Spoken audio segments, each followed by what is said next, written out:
महादेव। हर महादेव। जय श्री महाकाल। जय श्री महाकाल। सर बहुत बहुत मुबारक सर। 11 अक्टूबर बहुत बड़ा दिन है हम सभी के लिए, सभी भारतीयों के लिए, आपके लिए। एंड तो कुछ अगर बताना चाहें कि कितनी कुछ तैयारियां हो चुकी हैं इस गाने के लिए। खुद प्राइम मिनिस्टर साहब आ रहे हैं एंड उज्जैन में इस गाने को लॉन्च करने के लिए।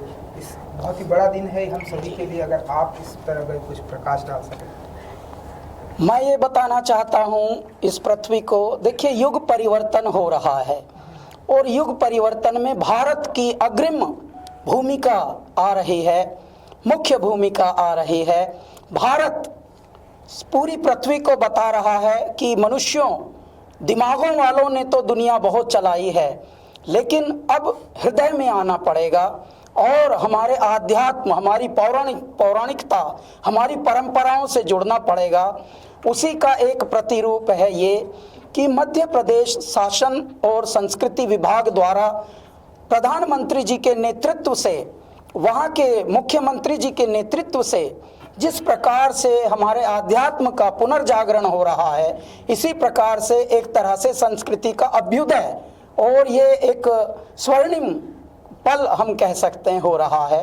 11 अक्टूबर को प्रधानमंत्री जी अनावृत करेंगे जय श्री महाकाल लोक, यानी उज्जैन, जो सप्त ऋषियों द्वारा बसाई हुई नगरी है, जो पृथ्वी पर पहली नगरियां 7 बनी थी, उनमें से उज्जैन एक है जो भारत के मध्य में स्थित है। उसका थोड़ा सा पुनरुत्थान हुआ है। क्यों? क्योंकि हम लोग बहुत हैं पृथ्वी पर और धीरे धीरे सब चीज़ें कंजस्टेड हो गई थी, तो अब वो थोड़ा थोड़ा उसका जीर्णोद्धार हुआ है।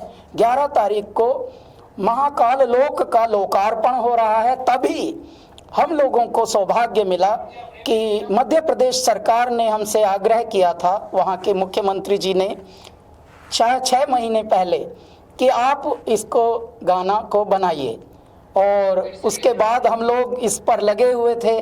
बहुत ही प्रेम से हम लोगों का ये गाना, ये समझिए जय श्री महाकाल कोई माइंड की उपज नहीं हो सकती। मेरे दाता ही, मेरे भोलेनाथ ही, मेरे महादेव ही स्वयं शब्द बनकर, उद्घोष बनकर, नाद बनकर स्वयं बह रहे हैं। हम तो पाइप हैं, हम एक माध्यम हैं, हमसे जो अमृत बह रहा है वो स्वयं परमात्मा है। और इसीलिए इसका जब अनावरण होगा तो हम वहाँ गाएंगे, प्रधानमंत्री जी के उपस्थिति में ही ये स्वर्णिम पल होंगे। तो 11 अक्टूबर को आप सभी से अनुग्रह है, प्रार्थना है कि जितने भी टीवी हैं, जितने भी न्यूज़ चैनल हैं, जितने भी यूट्यूब हैं धरती पर, जितने भी सोशल मीडिया के आजकल मंच बने हैं, कृपया उनसे जुड़े रहिए। भोर है ये पृथ्वी पर, भोर में ब्रह्म मुहूर्त में होगा। 7 बजे का ही हमें समय आवंटित हुआ है ब्रह्म मुहूर्त में, सुबह, यानी जब सूर्योदय होगा तभी जय श्री महाकाल का उद्बोधन हो रहा होगा। तो आप कृपया जुड़े रहिए और अपना आशीर्वाद परमात्मा से प्राप्त कीजिए और हमको स्वयं दीजिए। कैलाश जी, हिस्ट्री में आपका नाम, जब उज्जैन कॉरिडोर की बात की जाएगी, आपका नाम सबसे ऊपर रहेगा। आपकी क्या फीलिंग है, क्या थॉट्स हैं उसको लेकर? जी, मैं तो बताता हूँ, मैं सोचता नहीं हूँ, मैं अनुभूतियों में, मैं महसूस में रहता हूँ। और क्योंकि ये महसूस ऐसा है जैसे परमात्मा, देखिए जब बालक छोटा होता है तो उसको दौड़ा दौड़ा कर माता पिता कैसे खिलाते हैं, ले बेटे लास्ट, बस एक लास्ट है, एक देखो भगवान गणपति ने भी खा के सोए हैं ना, अभी आप भी खाओ, बस लास्ट खा के फिर सोई सोई करेंगे।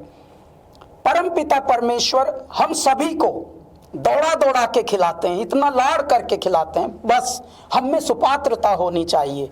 और मैं ऐसा मानता हूँ कि शायद हमारे कुछ कर्म में, हमारे पुण्यों में, हमारे प्रारब्ध में इस तरह का कुछ पुण्य रहा होगा, इस तरह का कुछ सुकर्म रहा होगा, सत्कर्म रहा होगा।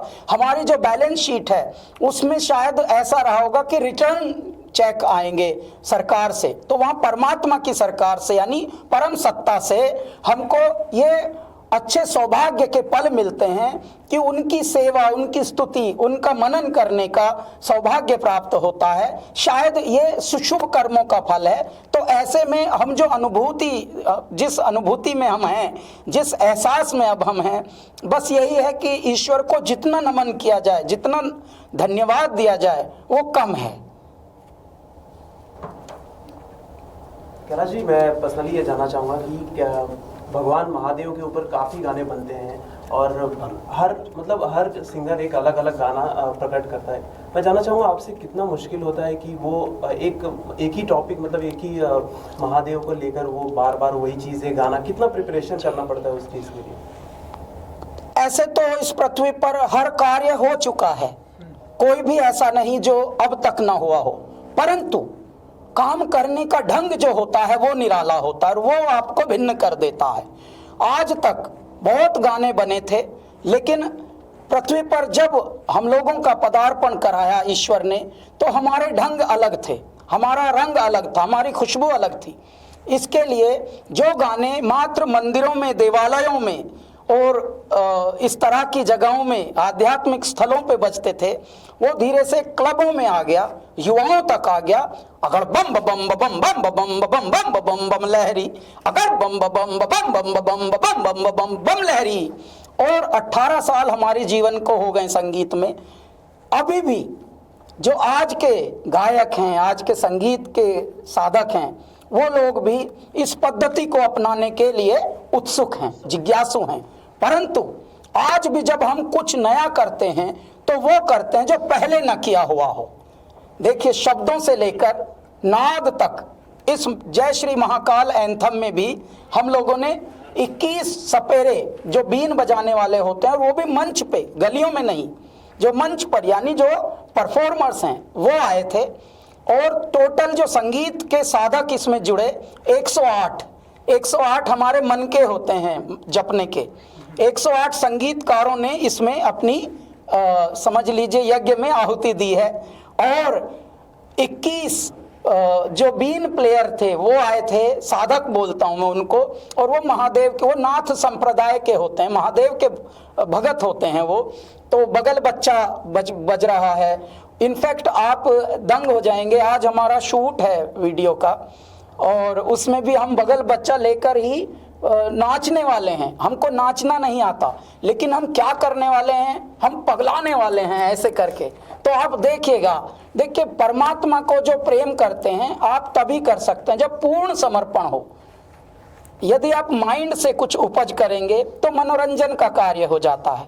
हमारा मनोरंजन का नहीं, हमारा तो आत्म मंथन का है और ईश्वर मनन का ये कार्य होता है। हम ध्यान में बैठ जाते हैं, मेरे दाता अभी आपको ध्याना है, बस आपको यहाँ से आना है हृदय से। ऐसे फिर बहते हैं नदी की तरह शब्द भी, क्योंकि इसकी अगर ओपनिंग लाइन में बोलूं तो भारत मध्य स्वयंभू ज्योतिर्लिंग यजामहे, हे पार ब्रह्म परमेश्वर शिव शंभु दयामहे। यहाँ से हमारा गाना प्रारंभ होता है। Thank you sir. Thank you, sir. CNN Arun इसके बाद। हाँ, अगर वो रेडी नहीं है तो फिर मैं हेलो,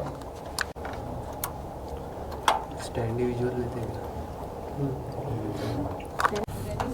सर, यहाँ पे स्टैंडिंग। आपको पारोल हम बताएं, ये पत्रकार महोदय तो हमारे सब हैं ही, प्यारे जिज्ञासु हैं, उत्सुक हैं ये लोग, तो बहुत मेहनत करते हैं। लेकिन इनके नॉलेज के लिए हम बताना चाहते हैं, उज्जैन एक ऐसी नगरी है, महाकाल की एक ऐसी नगरी है, ऐसा खंड है जहाँ से समय का आवंटन होता था। जब तक ये ब्रिटिश टाइम हमें नहीं मिला था गिफ्ट में, इसको बीसी बोलते हैं, उससे पहले समय का आवंटन उज्जैन ही से होता था। आज भी संवत जो आता है वो विक्रम संवत आता है, जो विक्रम तिथि आती है वो महाराजा विक्रमादित्य की जो उज्जैन नगरी राजधानी थी अवंतिका, उसी से आता है। देखिए महाराजा विक्रम का आज भी संवत चलता है, आज भी हमारे पांचांग उन्हीं के नाम से चलते हैं। वो समय बांटते थे कि अब ऐसा होगा, अब सूर्यास्त इतने बजे होगा, कल का चंद्र ग्रहण इतने बजे होगा, ऐसे होता था। लेकिन बाद में हमें ग्रीनविच यूरोप में एक जगह है, अब वहाँ से मिल गई जगह, वहाँ से बंटता है टाइम कि इंडिया में इतना बजा है और मॉस्को में इतना बजा है, न्यूयॉर्क में अब इतना बजा है। तो अब ये यानी भारत का केंद्र मध्य जो था वो इतना बड़ा है, इतनी बड़ी साइंटिफिक और उसकी ऐतिहासिक महत्ता है।